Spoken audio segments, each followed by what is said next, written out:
नमस्कार दोस्तों, TET classes with Sneha में आपका स्वागत है। दोस्तों, आज की वीडियो में CTET previous year online परीक्षा 20 दिसंबर 2021 का सामाजिक अध्ययन का पेपर सॉल्व करेंगे। आइए क्लास शुरू करते हैं। क्वेश्चन है, एक शिक्षक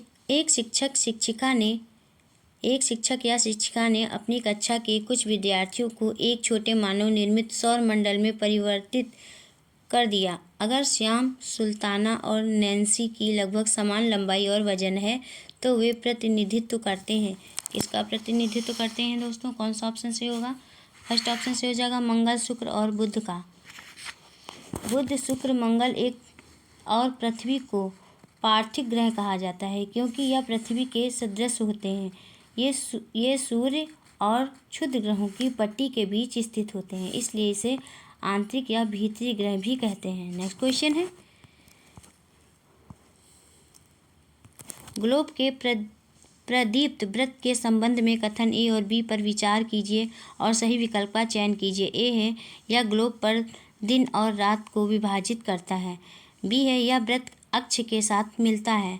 इस क्वेश्चन का कौन सा ऑप्शन से होगा दोस्तों? फर्स्ट ऑप्शन से हो जाएगा। ए सही है, बी गलत है। ग्लोब पृथ्वी का एक लघु प्रतिरूप है। पृथ्वी के विभिन्न भौतिक प्रतिरूप हैं, जैसे महाद्वीप, महासागर, अक्षांश, देशांतर, द्वीप देश आदि। आकृति और दिशा को मानचित्र की अपेक्षा ग्लोब पर सही रूप में दर्शाया जाता है। ग्लोब के प्रदीप्त वृत्त से आशय यह है कि वृत्त जो दिन तथा रात को विभाजित करे, वृत्त यज्ञ के साथ नहीं मिलता है। नेक्स्ट क्वेश्चन है दोस्तों, वृत्त यज्ञ के साथ नहीं मिलता है। नेक्स्ट क्वेश्चन है, अटलांटिक महासागर के संदर्भ में नीचे दिए गए कथनों में से कौन सा कथन सही है? कौन सा सही है दोस्तों? इस क्वेश्चन का 33 का थर्ड ऑप्शन से हो जाएगा। इसकी तट रेखा बहुत अधिक तदुरित एवं अनियमित है। अटलांटिक महासागर विश्व का दूसरा सबसे बड़ा महासागर है। अटलांटिक महासागर की विशिष्ट संरचना एस आकृति में है। इस महासागर के उत्तर पश्चिम में यूरोप और उत्तर पूर्व में अमेरिका है। वहीं दक्षिण अटलांटिक में अफ्रीका है, जिसकी तट रेखा बहुत अधिक तदुरित और अनियमित है। नेक्स्ट क्वेश्चन है दोस्तों,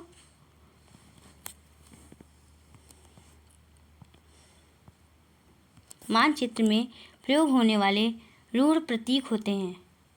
34 का कौन सा ऑप्शन से होगा दोस्तों? फोर्थ ऑप्शन से हो जाएगा। वे प्रतीक जिनके उपयोग के संबंध में एक अंतर्राष्ट्रीय सहमति होती है।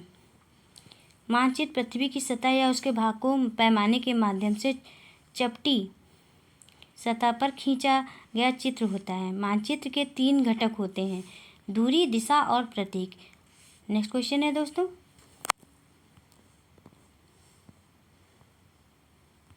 उच्च ज्वार के संबंध में कथन ए और बी पर विचार कीजिए और सही विकल्प का चयन करें। कथन ए है, ये जल स्तर को तट की ऊंचाई तक पहुंचाते हैं, जो जहाज को बंदरगाह तक पहुंचाने में सहायक होते हैं। कथन बी है, ये मछुआरों के लिए समस्या करते हैं क्योंकि मछलियां उच्च ज्वार में तट से दूर चली जाती हैं। इसको 35 का कौन सा ऑप्शन से होगा दोस्तों? 35 का थर्ड ऑप्शन से हो जाएगा। ए सही है, बी गलत है।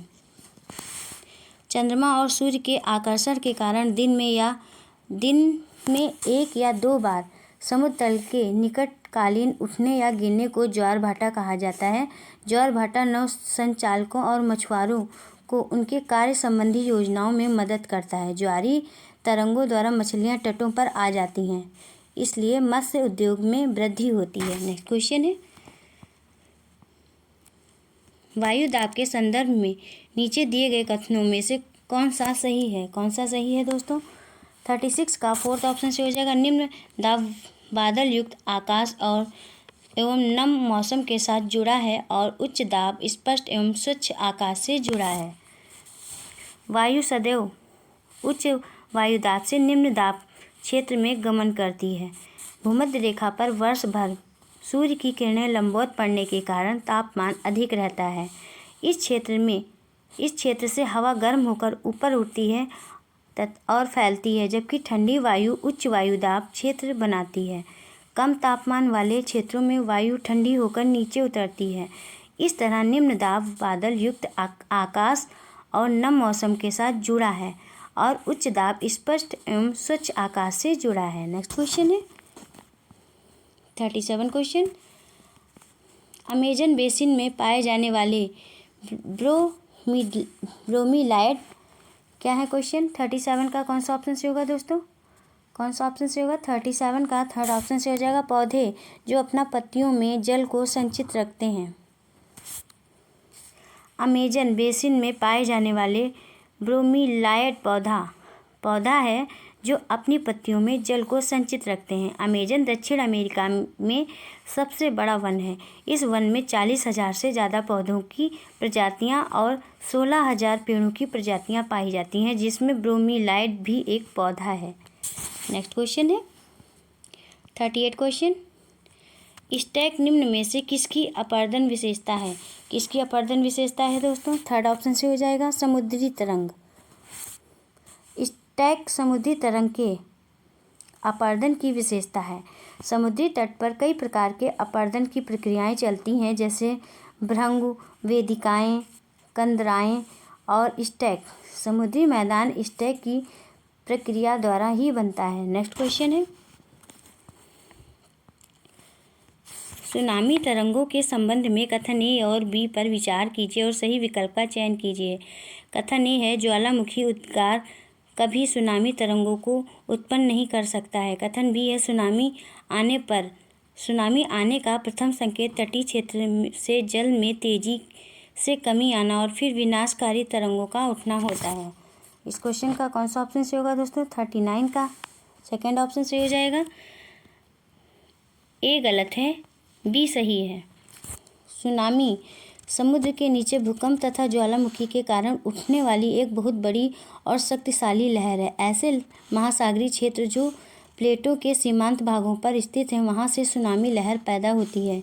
सुनामी आने का प्रथम संकेत यह होता है कि तटीय क्षेत्र से जल में तेजी से कमी आती है और फिर विनाशकारी तरंगें उठने लगती हैं। नेक्स्ट क्वेश्चन है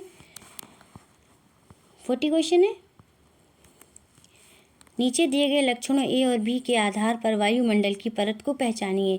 ए है, इस परत में बढ़ती ऊंचाई के साथ तापमान अत्यधिक तीव्रता से बढ़ता है। बी है, यह परत रेडियो संचार में मदद करती है। 40 का कौन सा ऑप्शन दोस्तों सही हो जाएगा। थर्ड ऑप्शन से होगा, बाह्य वायुमंडल।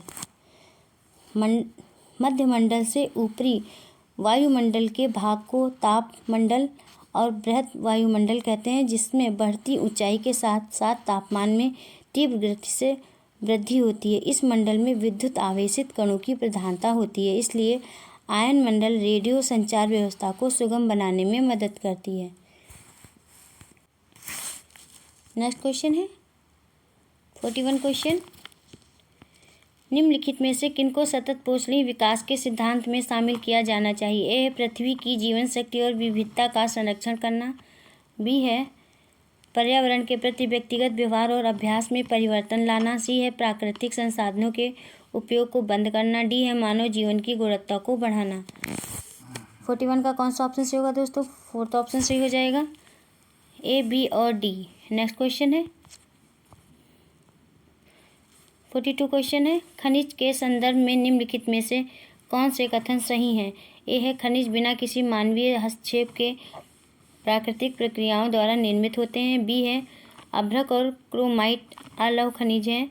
सी, जो खनिज कम गहराई में स्थित होते हैं उन्हें विवृत खनन द्वारा निकाला जाता है। डी है, खनिज अनवीकरणीय संसाधन है। 42 का कौन सा ऑप्शन सही होगा दोस्तों। 42 का फोर्थ ऑप्शन से हो जाएगा, ए, सी और डी। खनिज से आशय प्राकृतिक रूप में पाए जाने वाले ऐसे पदार्थों से है जो बिना किसी मानवीय हस्तक्षेप के प्राकृतिक प्रक्रियाओं द्वारा निर्मित होते हैं। अभ्रक और अधात्विक खनिज तथा क्रोमाइट एक लौह धात्विक खनिज है। खनिज को पृथ्वी से निकालने की कई तकनीकें हैं, जिसमें एक विवृत खनन विधि है। खनिज एक क्षयशील संसाधन है जिसका नवीकरण नहीं किया जा सकता है। नेक्स्ट क्वेश्चन है, मृदा के निर्माण को प्रभावित करने वाले कारकों का मिलान कीजिए दोस्तों। कौन सा ऑप्शन से होगा। 43 का आंसर होगा फर्स्ट ऑप्शन से होगा दोस्तों। वनस्पति प्राणी जगत और सूक्ष्म जीव का मिलान मृदा में ह्यूमस निर्माण की दर और जनक सेल का मिलान करेंगे मृदा का रंग और गठन से, जलवायु का मिलान करेंगे अपक्षय की दर, और समय का मिलान कर देंगे मृदा परिच्छेदिका की मोटाई। नेक्स्ट क्वेश्चन है 44 क्वेश्चन है, परंपरागत स्रोत के रूप में प्राकृतिक गैस का उपयोगी पक्ष क्या है? ए है ये आसानी से पाइपलाइन के जरिए परिवहनीय है। बी है ये तेल और कोयले को अपेक्षा अधिक स्वच्छ है। सी है पूरी दुनिया में समान रूप से इसका वितरण है। 44 का कौन सा ऑप्शन सही होगा दोस्तों? सेकंड ऑप्शन सही हो जाएगा, ए और बी। परंपरागत रूप से प्राकृतिक गैस कई दृष्टि से उपयोगी है। प्राकृतिक गैस का पाइपलाइन के माध्यम से परिवहन किया जा सकता है। इस उपयोग परिवहन वाहनों में ईंधन के रूप में किया जा सकता है या तेल और कोयले की अपेक्षा अधिक स्वच्छ होते हैं। नेक्स्ट क्वेश्चन है दोस्तों 45 क्वेश्चन, उपनिषद। ए है अध्यापकों और विद्यार्थियों के बीच बातचीत का संकलन है। बी है सामान्य वार्तालाप के रूप में प्रस्तुत किए गए हैं। सी है विचार जिनमें आत्मा और सार्वभौमिक आत्मा का विवरण किया गया है। सही विकल्प का चयन करें। इस क्वेश्चन का कौन सा ऑप्शन सही होगा दोस्तों? फोर्थ ऑप्शन सही हो जाएगा, ए, बी और सी सही हैं। वैदिक साहित्य के विकास के अंतिम चरण में उपनिषद ग्रंथ आते हैं। इस ग्रंथ में दर्शन शास्त्र की विवेचना हुई है, जिसके अंतर्गत विचार, आत्मा, सार्वभौमिक आत्मा का विवरण मिलता है। इन विचारों का संवाद गुरु शिष्य संवादों के रूप में होता है। नेक्स्ट क्वेश्चन है पुरुष और महिला कंकाल अवशेषों के अध्ययन और उनमें विभेद करने के लिए हमें ध्यान देना चाहिए। किस पे ध्यान देना चाहिए दोस्तों? सेकंड ऑप्शन से हो जाएगा, हड्डियों की संरचना पर, क्योंकि बड़े कूल्हे की हड्डी एक महिला को दर्शाती है। पुरातात्विक अध्ययन में सामान्यतः कुछ विषयों को ध्यानपूर्वक विश्लेषण किया जाता है। इनमें पुरुष और महिला कंकाल अवशेषों की संरचना पर ध्यान देना चाहिए, क्योंकि बड़े कूल्हे की हड्डी एक महिला को दर्शाती है और छोटे कूल्हे की हड्डी पुरुष को दर्शाती है। नेक्स्ट क्वेश्चन है 47 क्वेश्चन, अकबरनामा के अनुसार सूबेदार का कार्यभार था। क्या कार्यभार था दोस्तों? 47 का आंसर हो जाएगा फर्स्ट ऑप्शन से होगा, राजनैतिक और सैनिक कार्य। अकबरनामा के अनुसार मुगल कालीन शासन व्यवस्था में सूबेदार एक महत्वपूर्ण पद था। इस पद पर कार्यरत व्यक्ति को गवर्नर या सिपसालार भी कहा जाता था। सूबेदार का मुख्य कार्य प्रांतों में राजनैतिक तथा सैनिक कार्यों का निर्वहन करना था, जिससे राज्य में शांति, कानून का क्रियान्वयन तथा कर वसूली की जा सके। नेक्स्ट क्वेश्चन है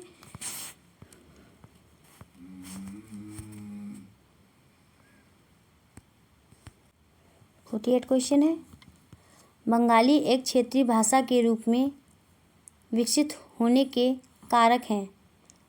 ए है वाणिज्यिक समझौते, बी है राजनीतिक समझौते। सही विकल्प का चयन करें। 48 का थर्ड ऑप्शन से हो जाएगा, ए और बी दोनों।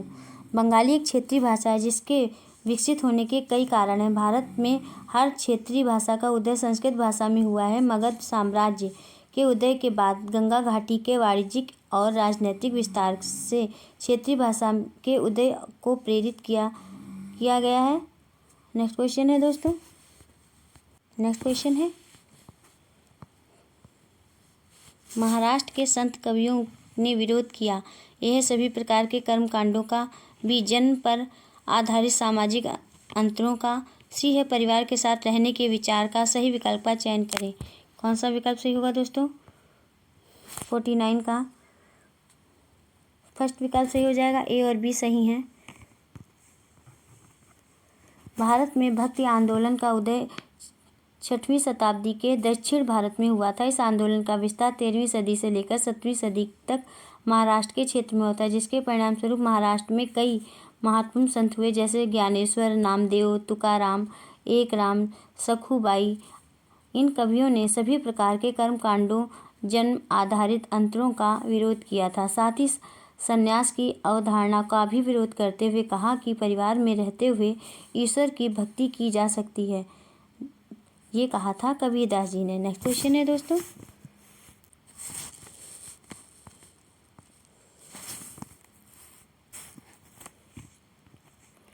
उन्नीसवीं सदी में कौन सा आदिवासी समूह मुख्यतः बकरियों का पालन करता था? कौन बकरियों का पालन करता था दोस्तों? 50 का आंसर हो जाएगा, थर्ड ऑप्शन से होगा, कश्मीर के बकरवाल। 19वीं सदी में जम्मू कश्मीर के बकरवाल आदिवासी समूह बकरियों का पालन करता था। ये आदिवासी समूह हिंदू कुश से पीर पंजाल पर्वत श्रेणी के मध्य पाए जाते हैं। नेक्स्ट क्वेश्चन है, सुधारकों का आंदोलन के साथ मिलान कीजिए। मिलान कीजिए दोस्तों, कौन सा ऑप्शन से होगा? नेक्स्ट क्वेश्चन है दोस्तों 52 क्वेश्चन है, आधुनिक भारत की ज़्यादातर लिपियाँ किससे उत्पन्न हुई हैं? किससे उत्पन्न हुई हैं? कौन सा ऑप्शन से होगा दोस्तों? फर्स्ट ऑप्शन से हो जाएगा ब्राह्मी। अधिकांश आधुनिक भारतीय लिपियाँ ब्राह्मी लिपि से विकसित हुई हैं। इस लिपि को सबसे पहले जेम्स प्रिंसेप ने पढ़ा था। इसे भारत की सबसे पुरानी लिपि माना जाता है। नेक्स्ट क्वेश्चन है, कथन ए, भारत में पुरापाषाण युग के दौरान शुतुरमुर्ग होते थे। कथन बी है, महाराष्ट्र में बड़ी मात्रा में शुतुरमुर्ग के अंडों के छिलके मिलते हैं जिन पर चित्रांकन मिलता है। सही विकल्प का चयन करें। 53 का कौन सा ऑप्शन से होगा दोस्तों? सेकंड ऑप्शन से होगा। ए और बी दोनों सही हैं। भारत में पुरापाषाण काल के दौरान शुतुरमुर्ग के साक्ष्य प्राप्त होते थे। महाराष्ट्र में बड़ी मात्रा में इन शुतुरमुर्ग के साक्ष्य प्राप्त हुए हैं, जैसे अंडे के छिलके आदि। नेक्स्ट क्वेश्चन है 54 क्वेश्चन है,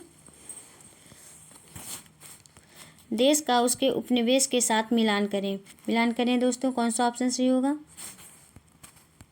54 का सेकंड ऑप्शन से होगा दोस्तों, फ्रांस का सेंट डोमिंगो, पुर्तगाल का ब्राज़ील से मिलान करेंगे, इंग्लैंड का जमैका और स्पेन का वेनेजुएला। नेक्स्ट क्वेश्चन है 55 क्वेश्चन है, साम्राज्यवादी ऐतिहासिक पेंटिंग। ए है, साम्राज्यवादी फतह की लोक स्मृतियाँ गढ़ती हैं। बी है, अंग्रेजों को अजय और सर्वशक्तिशाली रूप में प्रस्तुत करती हैं। सी है, यूरोप में बहुत लोकप्रिय हुई।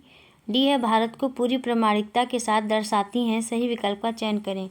कौन सा विकल्प सही होगा दोस्तों? सेकंड विकल्प सही होगा। ए, बी और सी सही हैं।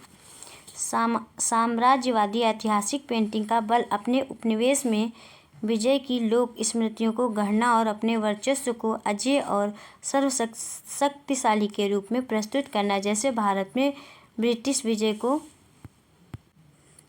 साम्राज्यवादी इतिहास लेखन के द्वारा प्रस्तुत किया गया। इस तरीके की अवधारणा उपनिवेश और साम्राज्यवादी दोनों देशों में लोकप्रिय हुई है। नेक्स्ट क्वेश्चन है,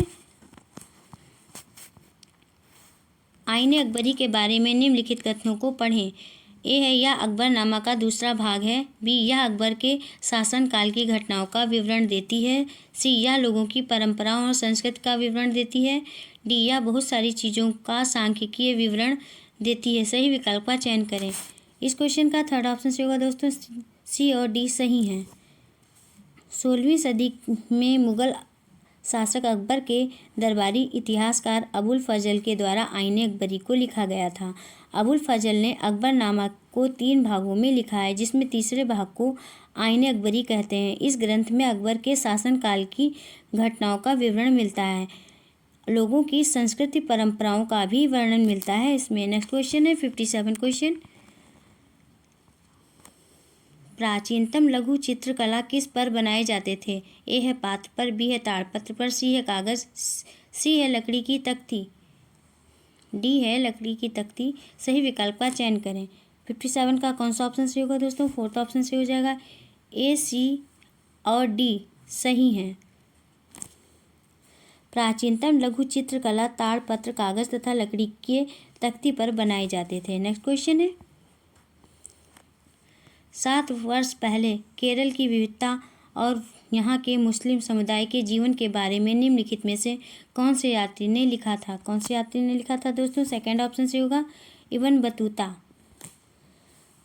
14वीं सदी में मोरक्को के यात्री इब्न बतूता ने अपने केरल यात्रा के दौरान 700 वर्ष पहले केरल की विविधता और यहाँ के मुस्लिम समुदाय के जीवन के विषय में लिखा था। नेक्स्ट क्वेश्चन है 59 क्वेश्चन, संविधान की प्रस्तावना में निम्नलिखित में से किस प्रकार की समानता का उल्लेख है? 59 का फोर्थ ऑप्शन से होगा दोस्तों, प्रतिष्ठा की समानता। संविधान की प्रस्तावना में 2 प्रकार की समानता की चर्चा है। पहली प्रतिष्ठा की समानता, दूसरी अवसर की समानता। भारतीय संविधान में प्रस्तावना का प्रस्तावना का पंडित जवाहरलाल नेहरू के द्वारा 13 दिसंबर 1946 को संविधान सभा में रखे गए उद्देश्य प्रस्ताव से हुआ था। यहाँ समता से आशय किसी वर्ग के लिए विशेषाधिकारों की अनुपस्थिति तथा सभी को समान अवसर उपलब्ध प्रदान कराना है। समता के अधिकारों का विस्तृत वर्णन मूल अधिकारों में अनुच्छेद 14 से 18 तक किया गया है। नेक्स्ट क्वेश्चन है 60 क्वेश्चन। भारत में नगर निगम के संदर्भ में निम्नलिखित में से कौन सा कथन सही है? 60 का कौन सा ऑप्शन सही होगा दोस्तों? सेकंड ऑप्शन सही हो जाएगा। वार्ड काउंसिलिंग का निर्वाचित सदस्य होता है।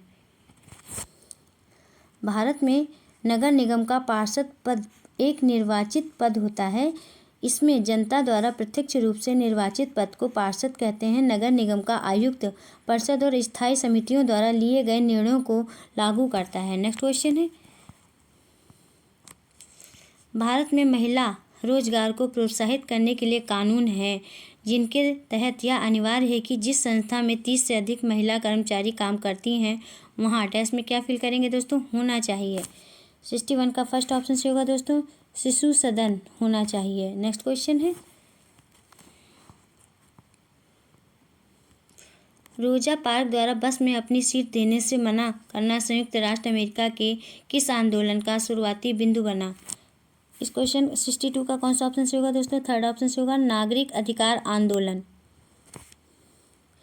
वर्ष 1955 में दक्षिण अफ्रीकी प्रांत अलनामा में रोजा पार्क द्वारा बस में अपनी सीट देने से मना करने पर अमेरिका में नस्ली और भेदभाव तथा नागरिक अधिकार को लेकर न्याय के लिए आंदोलन किए गए। नेक्स्ट क्वेश्चन है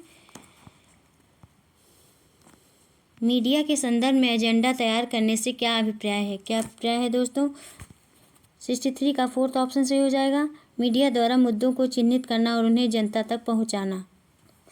मीडिया के संदर्भ में सेटिंग एजेंडा से आशय मीडिया द्वारा विभिन्न मुद्दों को चिन्हित करना और उन्हें जनता तक पहुंचाना है।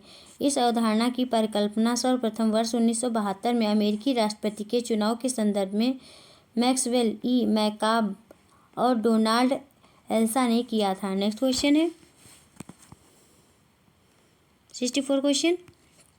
भारत में धर्मनिरपेक्षता के संदर्भ में निम्नलिखित में से कौन से कथन सही है? ए है ना राज्य ना धर्म एक दूसरे के मामले में दखल दे सकते हैं। बी है भारतीय राज्य को धर्म से एक सैद्धांतिक दूरी बनाकर रखना चाहिए। सी है राज्य समुदायों के निजी कानूनों में हस्तक्षेप नहीं कर सकता। डी है राज्य द्वारा प्रयास किया जाना चाहिए कि एक धार्मिक समुदाय दूसरे समुदाय पर प्रभुत्व स्थापित ना करे। 64 का कौन सा ऑप्शन से होगा दोस्तों? थर्ड ऑप्शन से हो जाएगा, बी और डी। नेक्स्ट क्वेश्चन है 65 क्वेश्चन। 1952 से 2019 तक भारतीय संसद में निम्नलिखित में से किनके लिए आरक्षण था? ए है अनुसूचित जातियाँ, बी है एंग्लो भारतीय समुदाय, सी है महिलाएं, डी है अनुसूचित जनजातियाँ। 65 का कौन सा ऑप्शन सही होगा दोस्तों? थर्ड ऑप्शन सही हो जाएगा, ए बी डी।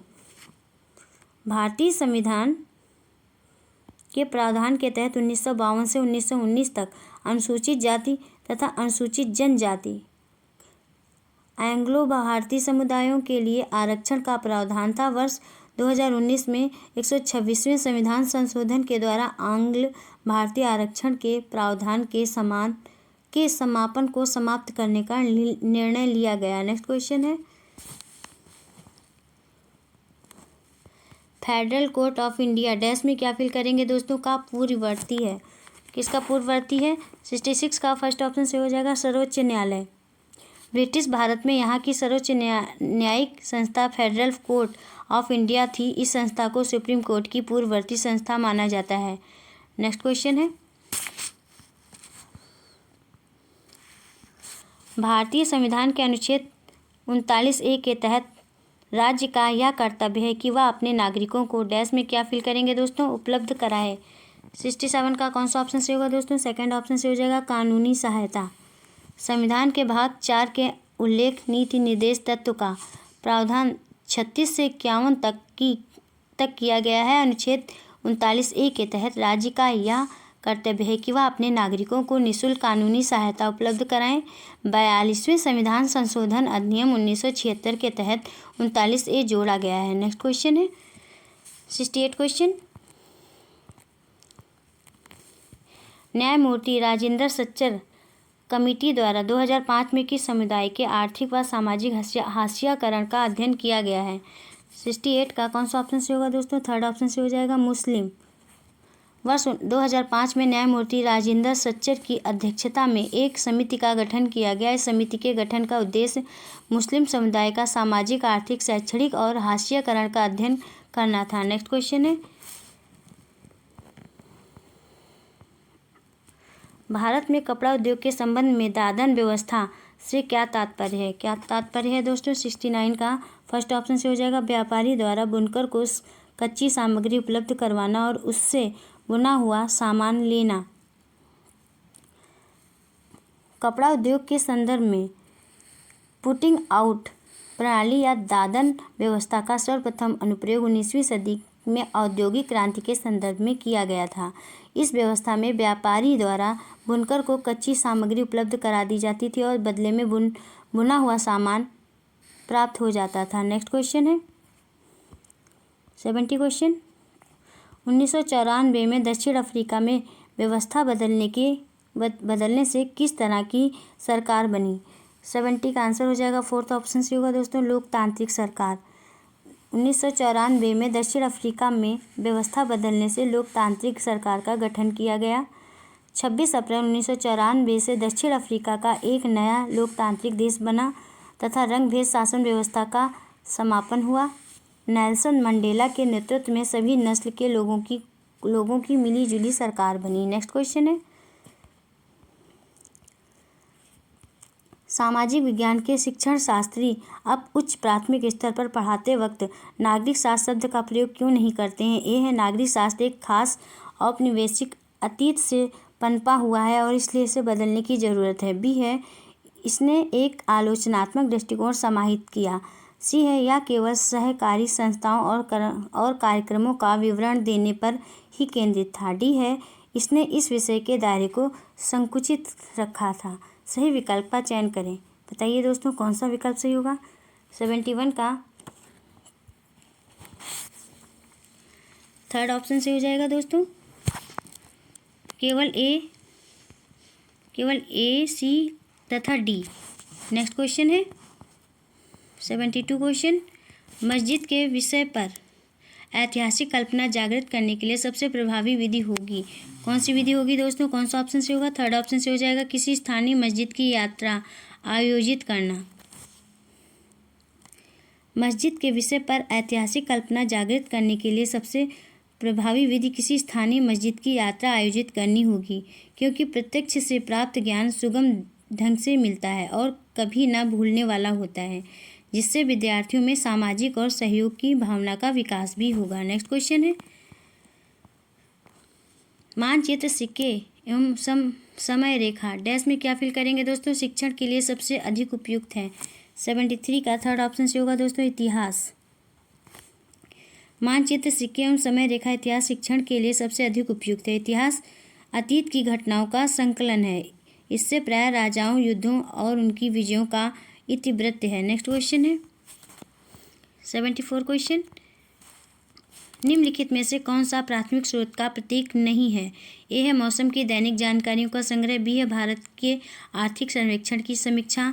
सी है जन्म एवं मृत्यु का पंजीकरण। डी है हड़प्पा के नेतृत्व करती हुई लड़की का प्रतिरूप। हड़प्पा के नृत्य करती हुई लड़की का प्रतिरूप। सही विकल्प का चयन करें। 74 का कौन सा ऑप्शन से होगा दोस्तों? थर्ड ऑप्शन से हो जाएगा केवल डी। मौसम की दैनिक जानकारियों का संग्रह और भारत के आर्थिक सर्वेक्षण की समीक्षा द्वितीय आंकड़े का स्रोत है। प्राथमिक स्रोत कालकृति, दस्तावेज, आत्मकथा, रिकॉर्डिंग आदि होते हैं। इतिहास अथवा किसी विषय विश्लेषण में प्राथमिक एवं द्वितीयक स्रोतों की महत्वपूर्ण भूमिका होती है। नेक्स्ट क्वेश्चन है 75 क्वेश्चन। समाज विज्ञान के शिक्षण में समुदाय एक महत्वपूर्ण संसाधन है। क्यों है दोस्तों? कौन सा ऑप्शन से होगा? फोर्थ ऑप्शन से हो जाएगा यह वास्तविक परिस्थिति में सीखने का अवसर प्रदान करता है। नेक्स्ट क्वेश्चन है 76 क्वेश्चन है। कथन है हिंदुस्तान शब्द का प्रयोग मिन्हाज ए सिराज ने किया था, जिसमें उत्तर भारत के भागों का समावेश था किंतु उत्तर पूर्व भारत का समावेश नहीं था। कथन भी है किसी भी शब्द का प्रयोग करने में इतिहास के शिक्षण शास्त्रियों को बहुत सावधान रहना चाहिए, क्योंकि अतीत में उन शब्दों के कुछ अलग ही अर्थ थे। 76 का थर्ड ऑप्शन से हो जाएगा दोस्तों। ए और बी दोनों सही हैं तथा ए का सही व्याख्यान बी है। नेक्स्ट क्वेश्चन है 77 क्वेश्चन। कथन ए बच्चों को सामाजिक एवं राजनीतिक जीवन, काल्पनिक वृत्तांतों अथवा केस स्टडी या उन अभ्यासों से आधार पर पढ़ाया जाए जो बच्चों के अपने अनुभवों से जुड़े हों। कथन बी बच्चे ठोस अनुभवों के माध्यम से सीखते हैं।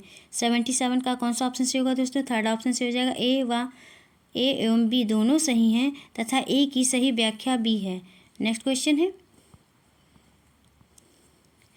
कथन ए इतिहास मिथ्या है। कथन बी इतिहास स्रोतों की व्याख्या पर आधारित है। 78 का कौन सा ऑप्शन से होगा दोस्तों? सेकंड ऑप्शन से हो जाएगा। ए गलत है किंतु बी सही है। इतिहास मिथक से भिन्न है क्योंकि यह साक्ष्यों द्वारा समर्थित होते हैं। इतिहास की व्याख्या स्रोतों पर आधारित होती है। इतिहासकार अपने अध्ययन हेतु जानकारी के लिए पुराने सिक्कों, शिलालेखों, वास्तुकला और पाठ्य अभिलेखों पर निर्भर करते हैं। नेक्स्ट क्वेश्चन है 79 क्वेश्चन। कथन ए समाज विज्ञान के पाठ्यक्रम के दायरे की विस्तृत होने की संभावना बनी रहती है। कथन बी बच्चे बाहरी दुनिया के तमाम अनुभवों को कक्षा में लेकर आते हैं। कौन सा ऑप्शन से होगा दोस्तों 79 का? 79 का थर्ड ऑप्शन से हो जाएगा। ए एवं बी दोनों सही हैं तथा ए का सही व्याख्या बी है। नेक्स्ट क्वेश्चन है 80 क्वेश्चन। किसी कक्षा में यदि शिक्षक शिक्षिका किसी क्षेत्र के लोगों को किसी एक निर्धारित छवि में बांध देते हैं तब वह को बढ़ावा दे रहे हैं। किसको बढ़ावा दे रहे हैं दोस्तों? 80 का कौन सा ऑप्शन से होगा? सेकंड ऑप्शन से हो जाएगा। रूढ़िबद्ध धारणा को।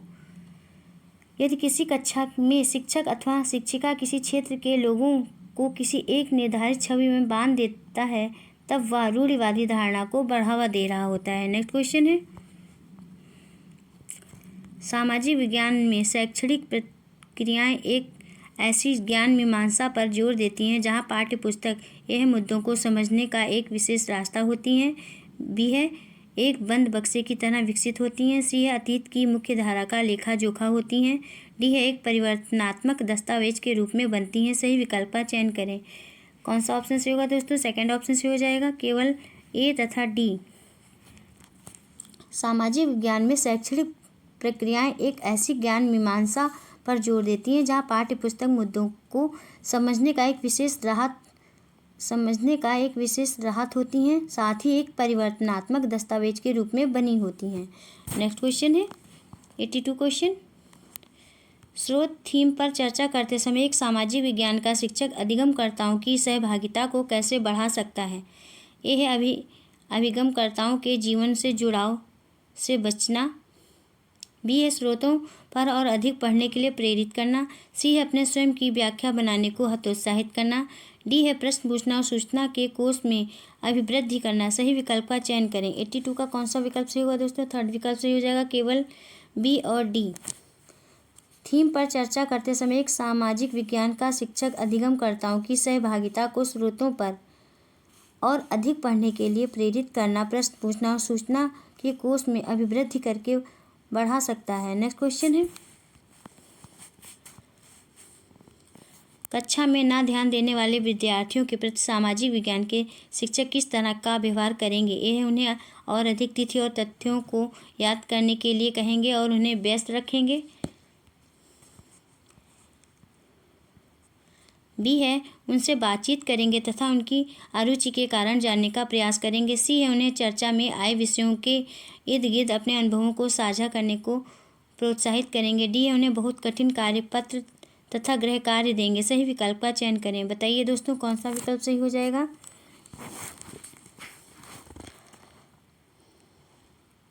फोर्थ ऑप्शन से होगा दोस्तों केवल बी तथा सी। कक्षा में ना ध्यान देने वाले विद्यार्थियों के प्रति सामाजिक विज्ञान के शिक्षक उनसे बातचीत करेंगे तथा उनकी अरुचि को जानने का प्रयास करेंगे। इसके साथ ही कक्षा में आए विषयों के इर्द गिर्द अपने अनुभवों को साझा करने की प्रोत्साहित करेंगे। नेक्स्ट क्वेश्चन है 84 क्वेश्चन। सबसे उचित विकल्प का चयन करें तथा वाक्य पूरा करें। एक सामाजिक विज्ञान के शिक्षक की भूमिका होनी चाहिए। क्या होनी चाहिए दोस्तों? सेकंड ऑप्शन से हो जाएगा शिक्षार्थियों को सीखने के विभिन्न अनुभवों को प्रचुरता में प्रदान करना।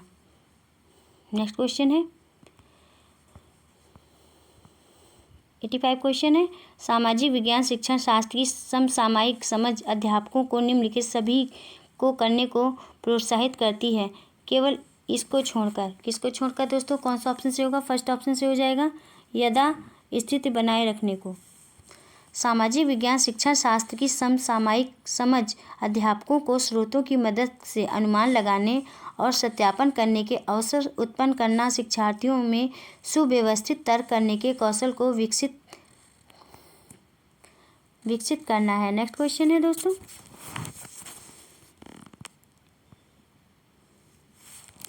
कथन है एक सामाजिक विज्ञान के शिक्षण को उच्च प्राथमिक कक्षाओं में विवादास्पद मुद्दों को पढ़ाने से बचना चाहिए। कथन बी है विवाद उत्पन्न होते हैं क्योंकि इतिहास में स्रोत अपने आप बोलते नहीं। 86 का कौन सा ऑप्शन से होगा दोस्तों? 86 का सेकंड ऑप्शन से होगा दोस्तों। ए गलत है किंतु बी सही है। एक सामाजिक विज्ञान शिक्षक को उच्च प्राथमिक कक्षाओं में विवादास्पद मुद्दों के बारे में चर्चा करने से कभी नहीं बचना चाहिए क्योंकि बच्चों के जीवन में आरंभिक चरण में कई गलतफहमियां हो जाती हैं जिन्हें सामाजिक विज्ञान की कक्षा में चर्चा परिचर्चा के माध्यम से दूर किया जा सकता है। इतिहास स्रोत एक प्राप्त साक्ष्यों के आधार पर तैयार किए जाते हैं क्योंकि कई बार विवाद का कारण भी बन जाते हैं। नेक्स्ट क्वेश्चन है दोस्तों समय और स्थान की समझ को विकसित करने के लिए उपयोग करना चाहिए। किसका उपयोग करना चाहिए दोस्तों? थर्ड ऑप्शन से ये मानचित्र एवं समय रेखाएं। समय एवं स्थान की समझ को विकसित करने के लिए मानचित्र एवं समय रेखाओं का उपयोग किया जाता है। नेक्स्ट क्वेश्चन है आप भोपाल में सामाजिक विज्ञान के शिक्षक हैं। पूर्व इतिहास काल के लोगों से विद्यार्थियों को परिचित कराने के लिए सर्वोत्तम शिक्षण शास्त्रीय विधि कौन सी होगी? कौन सी होगी दोस्तों? फर्स्ट ऑप्शन से हो जाएगा भीमबेटका का भ्रमण। पूर्व इतिहास और प्रागैतिहासिक काल के विषय में विद्यार्थियों को परिचित उनकी समझ विकसित करने के लिए शिक्षक भीमबेटका का भ्रमण के द्वारा उनके समझ को व्यापक रूप से विकसित कर सकता है। यह शिक्षक की सर्वोत्तम विधि होगी। नेक्स्ट क्वेश्चन है भारत के विभाजन को समझने के लिए कौन से शैक्षणिक सहायक सामग्रियां उपयोग में लाई जा सकती हैं? ए है पंजाब में से पाए काले एवं लाल रंग के मृद भांड। बी है कथानक। सी है छवियां और डी है आहत सिक्के।